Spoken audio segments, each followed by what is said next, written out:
Tonight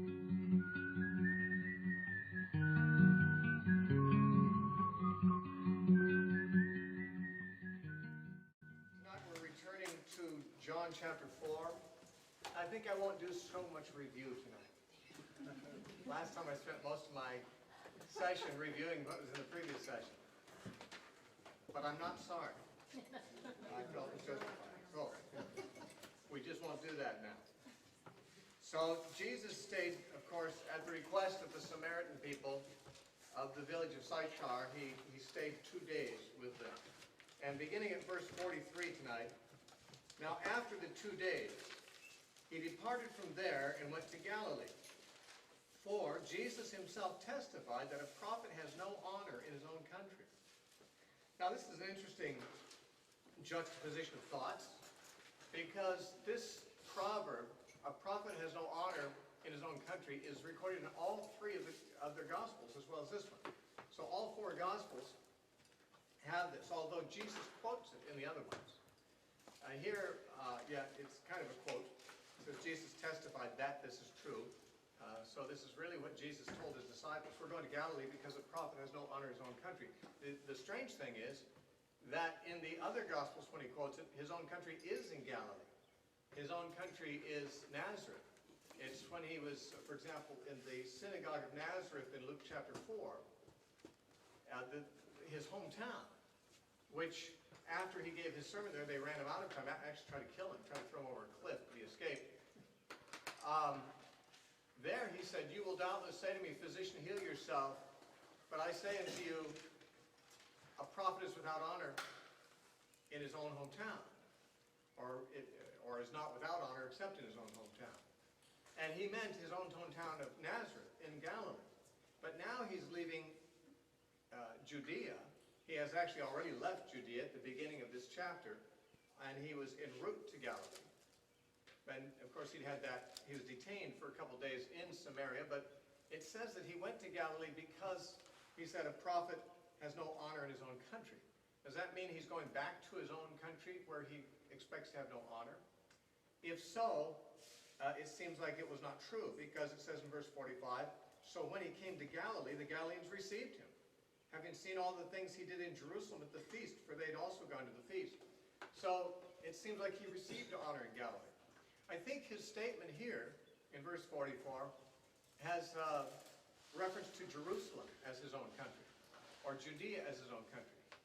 Not because Jesus was born there, although he was. He was born in Bethlehem of Judea. But that's not what he's thinking of. I think he's thinking of himself in terms of being a prophet and the Messiah. And the Messiah is of the house of David. He is of the lineage of David, of the tribe of Judah, and his throne should be in Jerusalem. When the Messiah comes, it is Jerusalem that should be where he settles and as enthroned and is received. And yet, when he came to Jerusalem, he was not received there. And so he spent more of his time in Galilee. So Jesus seemed to find more than one way in which to apply this same proverb. His actual hometown of Nazareth, he was not received there. And he was not received in the town that should have welcomed the Messiah, the capital city of Israel, Jerusalem. Certainly if the Messiah was to be received anywhere, it should be there. That would be his own country. And yet, he was not received there either. The only place he was received was in regions of Galilee and Perea, but other than his own hometown, because the people in his hometown knew him too well, or they thought they did. They had known him growing up, and that was, familiarity breeds contempt. They just saw him as another of their townsfolk and thought, why is this man getting so much attention? And he apparently didn't do many miracles there because of their lack of faith, the Bible says. So they didn't see that much to impress them either.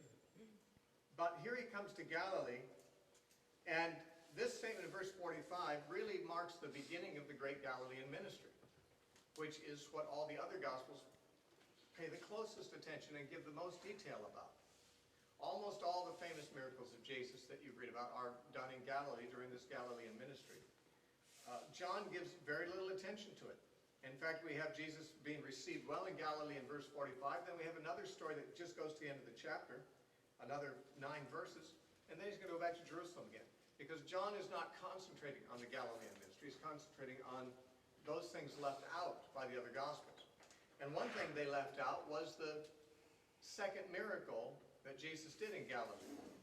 The first one was the turning water into wine on his previous visit there. This is now going to be, as it says, his second sign that he did when he came from Judea, out of Judea into Galilee. That's how John is going to summarize this in verse 54. The miracle itself is recorded at the beginning of verse 46. So Jesus came again to Cana of Galilee, where he had made water wine. And there was a certain nobleman whose son was sick at Capernaum. Now, actually, Capernaum eventually became Jesus' headquarters. That's where Peter and his brother had a house, and it became the ministry center for the Galilean ministry in general. Although Jesus would make itineraries around the province, they would come back to Capernaum as their headquarters. But they had not gotten there yet. They didn't move their headquarters there until he was rejected at Nazareth, and John doesn't record that, and we're talking about something before that time. He comes back to Cana, the only place in Galilee that he's ever done a miracle previously. And that's where he is when this second miracle takes place. Capernaum was, I think, about 15 miles away from Cana, as I recall. So a person walking that distance would be walking about 5 hours to get there, if I'm remembering correctly. It might be 25 miles, come to think of it. No, I think it's 15 miles distant. So this nobleman comes, and this nobleman's son is sick at Capernaum. And when he heard that Jesus had come out of Judea into Galilee, he went to him and implored him to come down and heal his son, for he was at the point of death. Then Jesus said to him, "Unless you people see signs and wonders, you will by no means believe." The nobleman said to him, "Sir, come down before my child dies." Jesus said to him, "Go your way, your son lives." So the man believed the word that Jesus spoke to him, and he went his way. And as he was now going down, his servants met him and told him, saying, "Your son lives." Then he inquired of them the hour when he got better. And they said to him, "Yesterday at the 7th hour the fever left him." So the father knew that it was at the same hour in which Jesus said to him, "Your son lives." And he himself believed, and his whole household. This again is the second sign that Jesus did when he had come out of Judea into Galilee. This story of Jesus healing a sick person at a distance without ever even going to see the sick person has a similar, it's got a similarity to another story that the Synoptic Gospels record. And some people, usually those that don't have a very high view of Scripture, and think that a lot of these are legends that got told and retold different ways. Some have suggested that this story is the same story, but with different facts muddled up. In the other story, the man whose servant was sick was himself a centurion. Well, this is a nobleman. A centurion was a government official, a military official. A nobleman was a government official. And in both cases, they came to Jesus on behalf of somebody in their household that was sick.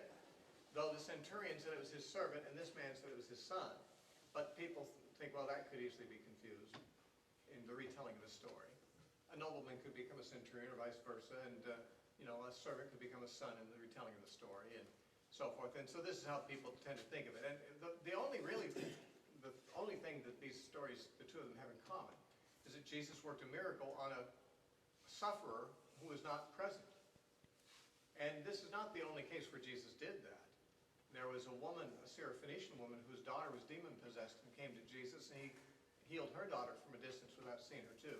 In cases like this, it makes it clear that Jesus was not a worker of tricks or simply healing people who had psychosomatic illnesses. A lot of times people will admit that Jesus in his lifetime did heal people, but they want to make it not so miraculous. They want to make it seem like, these people had ailments that were mostly in their head, psychosomatic sicknesses. And so when Jesus told them they were healed or touched them or something like that, that made them feel better, and they testified to being well. Of course, that doesn't work real well with cases of blindness or corpses coming back to life, or even lepers, frankly. But maybe with a few kinds of sick people, you might give it that explanation, but why bother? You don't need to, because there are so many miracles of Jesus that simply don't lend themselves to that explanation, these being examples. If the suffering person had a sickness was in his mind, how is it that they, without hearing or seeing Jesus, recovered at the very moment that he, 15 miles away, made the announcement that they'd recovered? Obviously, there is a miracle here. Either the story has to be denied, that is, someone just has to say it didn't happen, or if acknowledging it to be true, they have to say it was a miracle. You can't make it a natural kind of a thing that's posing as a miracle. And it isn't the same story as the centurion's servant who is sick. In this case, the man asked Jesus to come down to his house and heal his son. The centurion didn't ask Jesus to come. In fact, when Jesus said, "I'll go," the man said, "Oh, I'm not worthy to have you come under my roof. I'm a Gentile, you're a Jew. I know you Jews don't come in the house of Gentiles where I'm clean." He didn't say all that, but that was implied. And he said, "Just say the word, and I know my servant will be healed, because I'm a man under authority, and I say go, and my servants go, and I say come, and they come, and do this, they do it. So I know that you can do the same thing." And that's when Jesus commented on the man's faith. In fact, that's a marked difference between these two stories, because the centurion had such great faith that Jesus complimented him and said, "I've not seen such great faith in all of Israel." This man, Jesus made a negative comment about the man's faith. Though, strangely, it doesn't seem to have been applicable, because the man indeed did have faith. But Jesus said to him when he heard about the problem, he said, "Unless you people see signs and wonders, you'll by no means believe." Now, you'll notice the word people is in italics. The word people is not in the Greek, but the reason the translators put that there is because the word you is plural. In other words, by adding the word you people, the translators are telling you that you is not singular. He's not speaking to the man particular, or about the man particularly. In fact, the man himself proved to be an exception to the general statement, because this man did believe without seeing a sign or wonder. But Jesus was making a comment about the Jews in general, of which this man was a Jew. And Paul said the Jews seek after a sign, and the Greeks seek wisdom. Remember in 1 Corinthians chapter 2. The Jews had a way of always asking for a sign. And Jesus even said to them once, "A wicked and adulterous generation seeks after a sign," meaning them. They said no sign will be given to them except the sign of Jonah. Well, here, Jesus makes a general comment about the Jews. You people, you just won't believe unless you see signs. Now, I don't know if Jesus was unaware that this man was an exception to that general statement, or if he knew it, and he simply used the statement to make a sweeping statement over the man's shoulder to people who are within earshot. You know, I mean, he could have been not... Here's a man who comes with a request to Jesus. Jesus could have turned to the crowd and said, "You people, you won't believe unless you see a sign." And it doesn't seem like it was a rebuke to the man, because it would have been a misplaced rebuke. As it turned out, the man had a fairly amazing faith. Because the man said, "Listen, Lord, just come down or my son's going to die." I'm not going to argue about, the quality of my faith. I'm desperate here. My son is at the verge of death. Please come down. And when Jesus said, "Go your way, your son lives," the man believed. He didn't see a sign. He didn't see a wonder. He just heard the words of Jesus, and he believed what Jesus said. That's what the Jews generally did not do. So this man did not deserve the particular rebuke that Jesus gave, and that's why it makes me think that Jesus didn't intend it for him, but rather to some others within earshot. And in fact, his faith was pretty amazing, because he didn't even go home till the next day to see if it was true. Remember when he went home, he said, "When was he healed?" "Yesterday." "Well, that's why I was talking to Jesus, yesterday." He took a whole 24 hours to get back to Capernaum, just 15 miles away. If it was at the 7th hour when Jesus said, "Your son is healed," well, it probably wasn't 7 at night, because that's after sundown. And generally speaking, people didn't travel and do things, or weren't even out and about after sundown. At sundown, they went indoors and got ready to go to bed. 7 in the morning, it could have been. The man could have approached Jesus first thing in the morning, having made the trip the day before. Or, John is using Jewish reckoning, as some people think it'd be 1 in the afternoon. But in either case, I think it's probably 7 in the morning, because my guess is the man approached Jesus as early as he could in the morning, just after sunup. But the point is, whether it was 7 in the morning or 1 in the afternoon, which seem to be the only two options that make sense, he could have gotten home before sundown. He didn't have to stay around in Canaan and do some more business and go back home the next day. Here, his son was at the point of death the last time he saw him. If he didn't believe he was healed, he'd be in a hurry to go home to at least see his son in his last moments. If he was so close to death, he wouldn't want to be away at all. But when Jesus said, your son lives, the man believed him. And he made no hurry to get home. Again, it was either 7 in the morning or 1 in the afternoon, but either one of those would have allowed him opportunity to get home before sundown that same day. But he didn't. He spent the night in Cana and then went home to Capernaum the next day, and that's when the servants met him and said that his son was better. So the man did believe without seeing, and he believed really with firm conviction.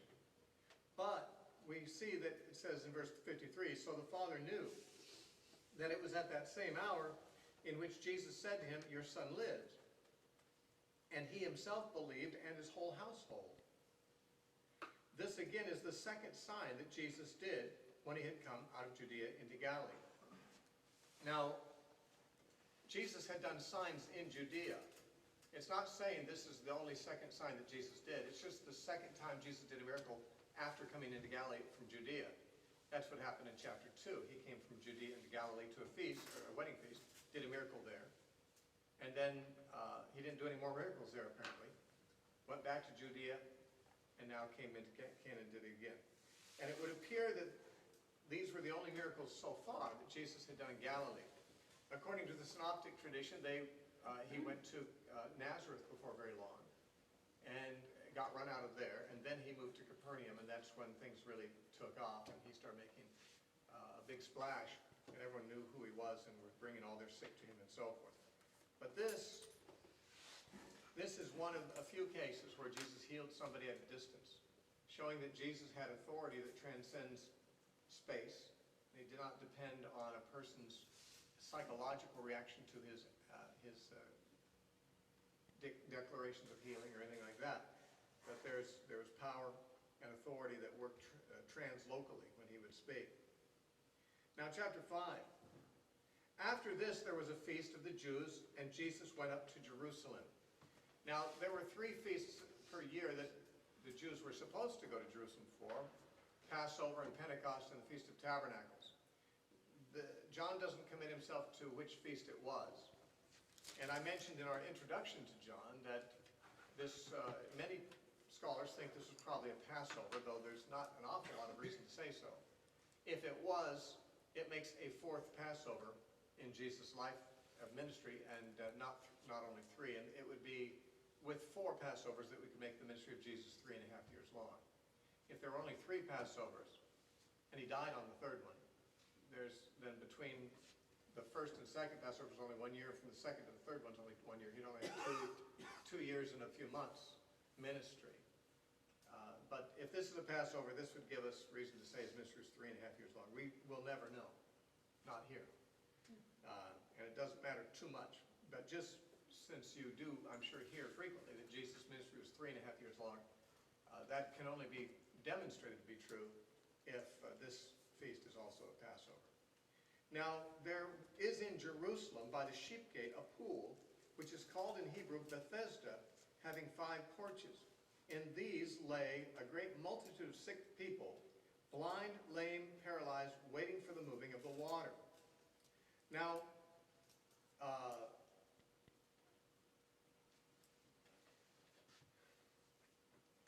this waiting for the moving of the water and the entire next verse are not found in the most ancient manuscripts.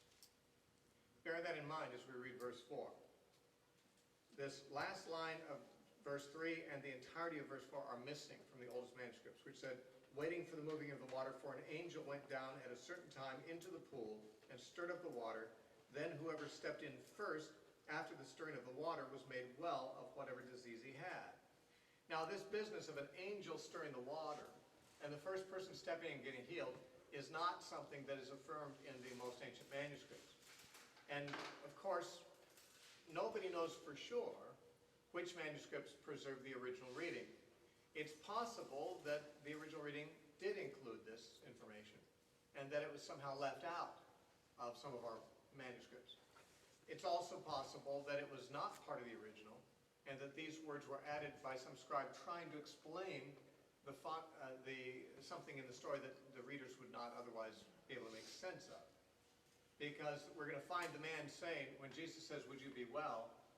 the man says, "Well, every time the water is stirred, someone gets in there before me."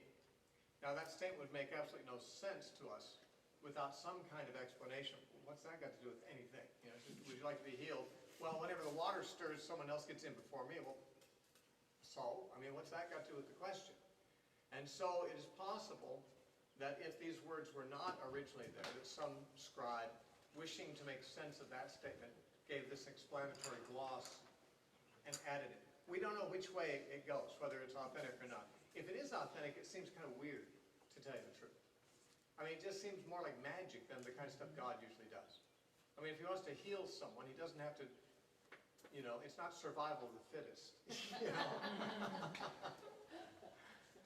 This man had been for many years there lame.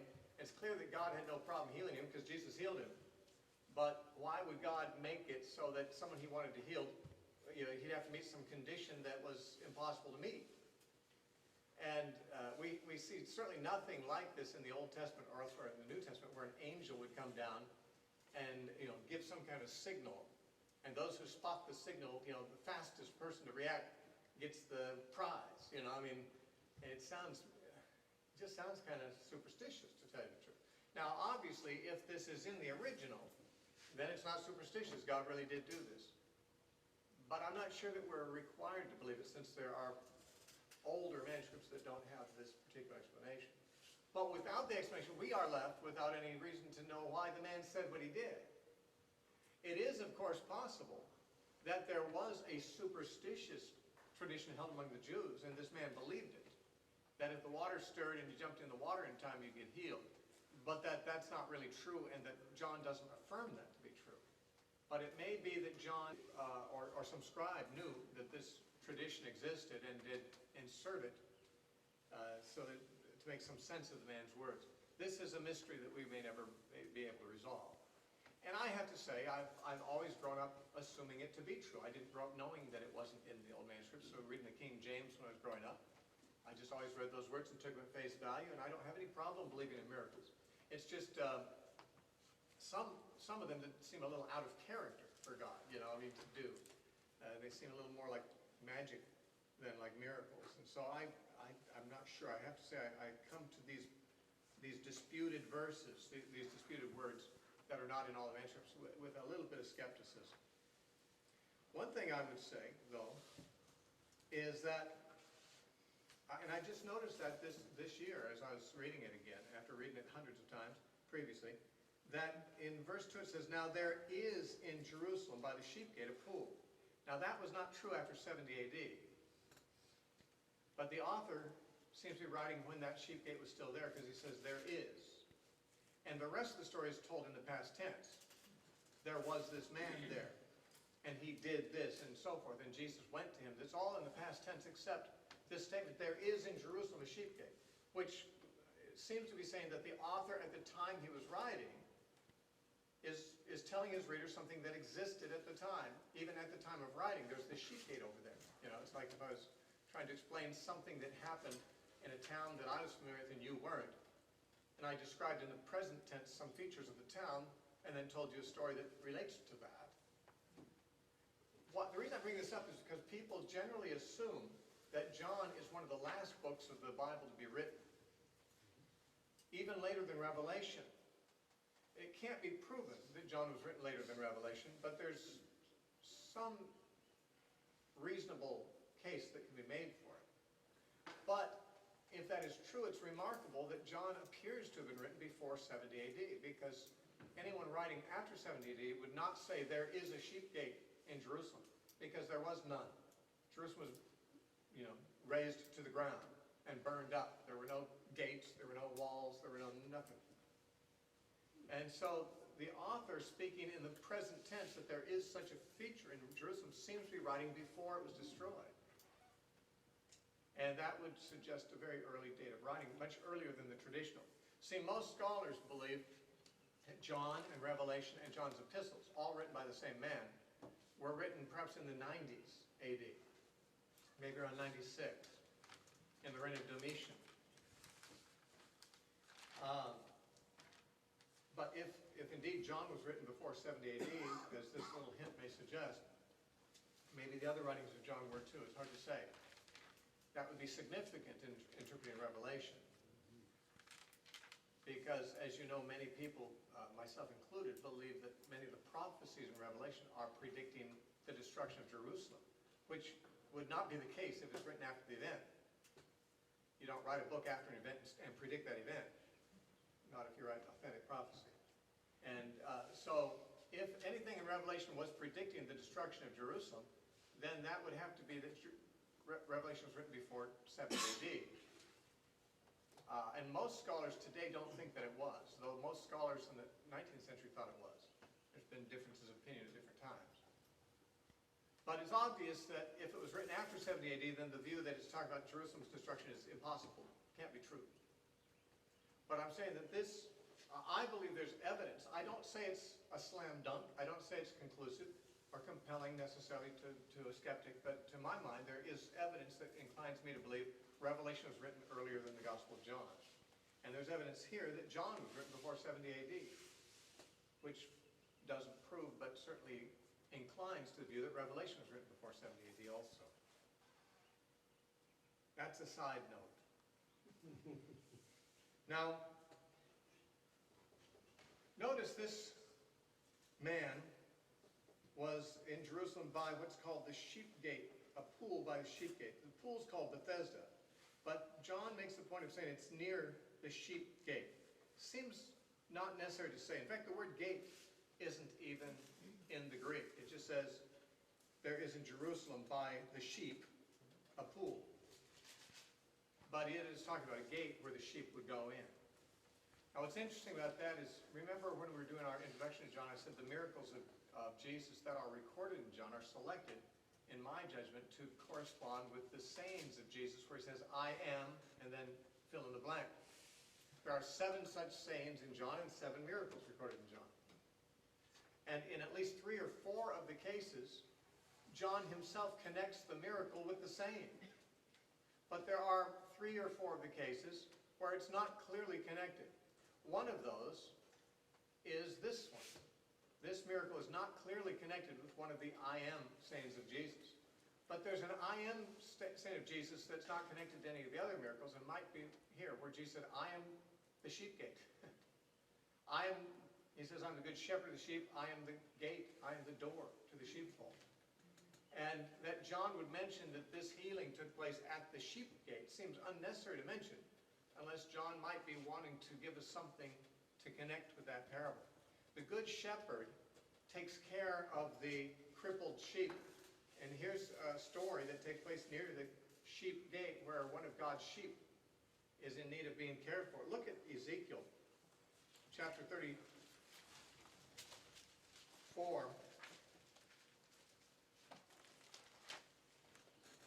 In this prophecy, Ezekiel, or God, is castigating the leaders of Israel, calling them shepherds, because in the Old Testament it was common for God to refer to Israel as his flock, as his sheep. And the leaders, the princes and the judges and the rulers and the priests and even the prophets, often were false prophets, but those who were providing leadership for Israel were called the shepherds. And here in Ezekiel 34:1, it says, the word of the Lord came to me saying, Son of man, prophesy against the shepherds of Israel. Prophesy and say to them, Thus says the Lord God to the shepherds, Woe to the shepherds of Israel who feed themselves. Should not the shepherds feed the flocks? You eat the fat and clothe yourselves with the wool. You slaughter the fatlings, but you do not feed the flocks. The weak you have not strengthened, nor have you healed those who are sick, nor bound up the broken, nor brought back that which was driven away, nor sought after what was lost. But with force and cruelty you have ruled them. Now, this goes on and continues to condemn the leaders of Israel because they have not done well to the sheep, meaning the Israelites, God's sheep. But as we go on further, look at in the same chapter, Ezekiel 34:11. For thus says the Lord God, indeed, I myself will search for my sheep and seek them out, as a shepherd seeks out his flock on the day he is among his scattered sheep. So will I seek out my sheep and deliver them from all the places where they were scattered on a cloudy and dark day. And I will bring them out from the peoples and gather them from the countries. I will bring them into their own land. He's talking about the restoration from Babylon here. I will feed them on the mountains of Israel, in the valleys and in the inhabited places of the country. I will feed them in a good pasture, and their fold shall be on the high mountains of Israel. There they shall lie down in a good fold and feed. I will feed my flock, he says. I'll make them lie down. I'll seek what was lost. I'll bind up, verse 16, I'll bind up the broken and strengthen that which was sick, but I will destroy the fat and the strong and feed them judgment and so forth, in judgment. Now, notice what he's saying. The leaders of Israel have not played the role of a shepherd to the people, but God says, I will. And remember, Jesus in John chapter said, I am the good shepherd of the sheep. No doubt deliberately connecting to this promise that God said, I will be the shepherd to my sheep. Only it's Yahweh speaking there. Jesus, in saying I'm the good shepherd, is only a very slightly veiled claim to being Yahweh. After all, David said, Yahweh is my shepherd, I shall not want. And Jesus says, I'm the good shepherd.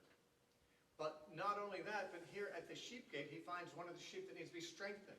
Usually this is called the miracle of the impotent man. Impotent means weak. Jesus strengthens him. The man doesn't have strength in his legs. He receives strength in his legs when he's healed, but he's weak. But he gets strengthened here. And one of the problems Ezekiel said God had against the shepherds, they didn't strengthen the weak ones and search them out. Here Jesus searches this man out like a weak sheep, and he strengthens him, and he acts as a good shepherd. So it seems to me, and John mentioned this happened by the sheep gate, an incidental point that could have been omitted, makes me think that this miracle is intended to be connected in our minds with Jesus' statement, I am the good shepherd. And it's in the same place that Jesus said, I am the door of the sheepfold. That's not really a separate saying, because the shepherd was the door of the sheepfold. The shepherd slept across the doorway of the sheepfold at night to keep the wolves and robbers out. So the door of the sheepfold was the shepherd. But interestingly enough, Jesus here is acting as the shepherd at the sheep gate, which could be certainly by not much of a stretch of the imagination equated with the door of the sheepfold, especially if Jerusalem is seen as the sheepfold. But here Jesus comes to this man who has an infirmity. Verse 5, there was a certain man, he was there who had an infirmity for 38 years. And when Jesus saw him lying there and knew that he had already been in that condition a long time, he said to him, do you want to be made well? Now notice we're told in verse 3, there were a great multitude of sick people lying around on these porches around this pool, hoping to be healed. And Jesus singles out one man. He searches him out, as the good shepherd searches out the sheep. This man was one, apparently, that Jesus believed God wanted to reach out to, different than the others around the pool. As far as we know, Jesus healed only this one man and left the multitude of sick that were there waiting for the water to move. And perhaps it was because he was the most helpless, because he couldn't even move himself, and that's what everyone was waiting for. He was hoping someone would help him get in the water, as we shall see. But Jesus basically removed that necessity. We don't know why Jesus picked this man out, except that Jesus was always guided by his Father in what he did. But we see him searching him out in a multitude, knowing the man's background, and approaching him and saying, do you want to be made well? Now the sick man answered him, Sir, I have no man to put me into the pool when the water is stirred up. But while I am coming, another steps down before me. So it's interesting, Jesus said, do you want to be made well? That's a kind of strange question to ask someone who's a cripple or who's sick.